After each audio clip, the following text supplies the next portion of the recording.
একটু তোলার জন্য ওঠেনি। কষা হয়ে গেছে, মশলার গা থেকে তেল ছাড়তে শুরু হয়ে গেছে। এবার আমি এখানে অল্প করে জল দিয়ে মশলাটা এখন ফুটতে দেবো।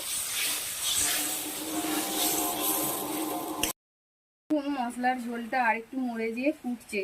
এবার এর মাঝখানে আমি ডিমের বড়াগুলোকে ফেলে দেবো।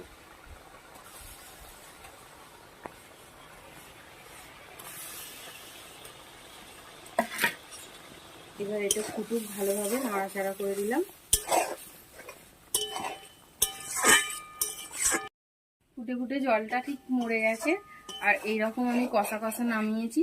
আর এটা নামিয়ে দিয়েছি আমি যে মাছের ডিমের একটা দারুণ সুন্দর কষা রেসিপি। তা বন্ধুরা, যদি ভালো লাগে রেসিপিটা অবশ্যই বাড়িতে ট্রাই করবেন। এবার আমি সবগুলোকে নামিয়ে নেব। দেখলেন তো প্রথম থেকে রেসিপিটা। তাহলে রেসিপিটা যদি অবশ্যই ভালো লাগে, বারবার বলছি